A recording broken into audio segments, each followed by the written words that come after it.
Bienvenidos. Esto es...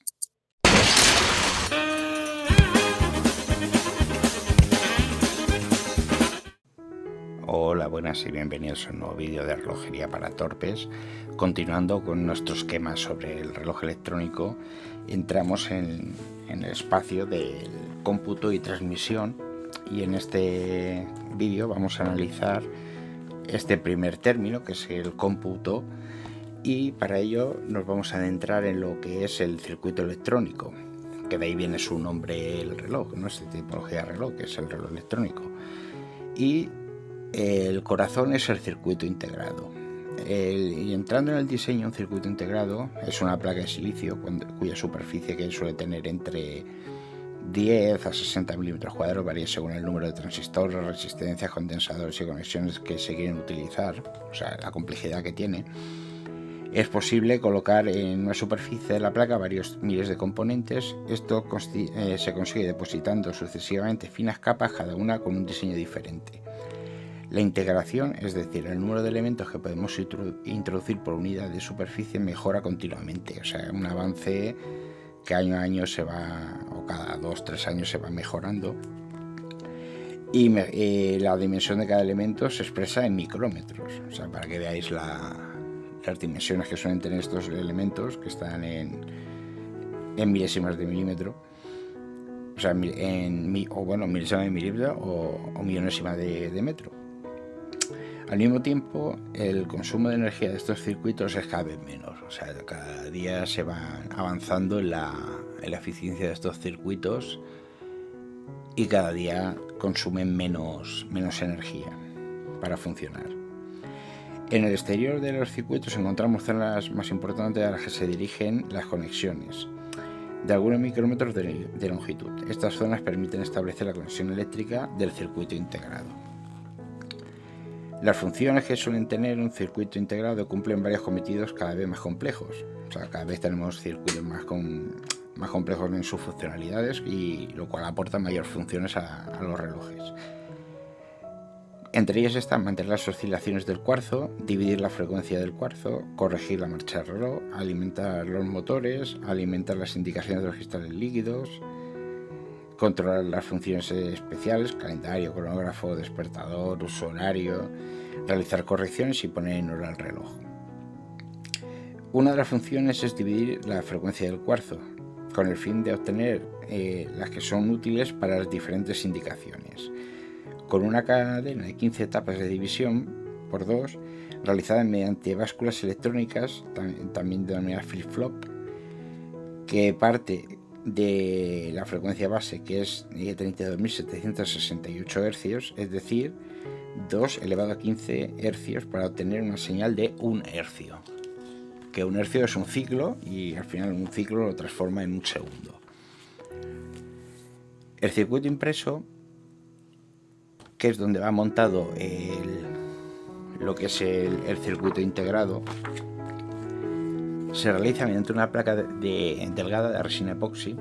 Las conexiones eléctricas de algunas décimas de milímetro de longitud y de algunas centésimas de milímetro de espesor recorren una o las dos superficies del circuito impreso.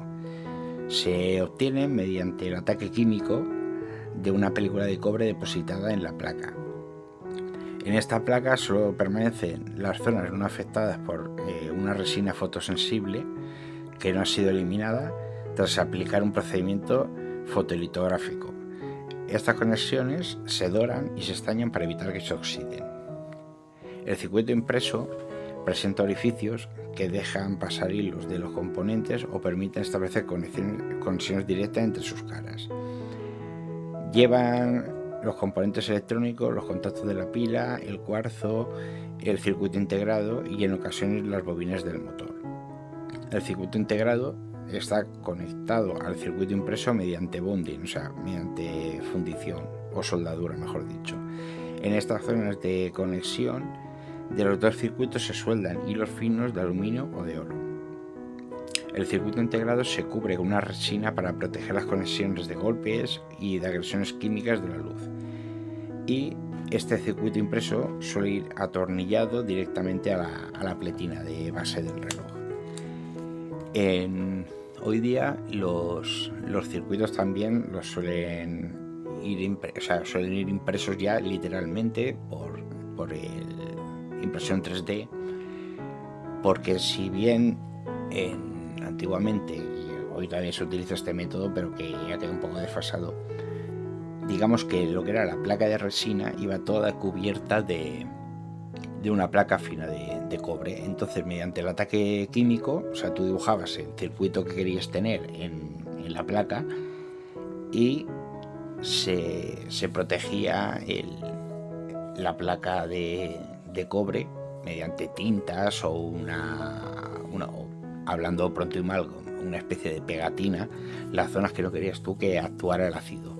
¿Qué es lo que pasa? Que cuando se introduce el ácido, este ácido, digamos, hablando ya coloquialmente, se come el cobre expuesto y dejaba, digamos, lo que se llaman pistas, que son estas líneas que veis en las fotografías, que es el cobre original de la placa. Hoy día ya se ha ido mejorando y ya directamente se hace deposición electroquímica o impresión 3D directamente para realizar estos circuitos. ¿Qué es lo que pasa? Que este sistema lo que permite es la impresión de circuitos muy complejos en un espacio relativamente muy pequeño, con lo cual en un reloj de cuarzo moderno, en un movimiento de cuarzo moderno, si abrís un reloj veréis que hay movimientos como por ejemplo Miyota, que respecto a lo que es el tamaño de la caja del reloj es ínfimo, y ahí dentro está metido todo el tema de electrónica.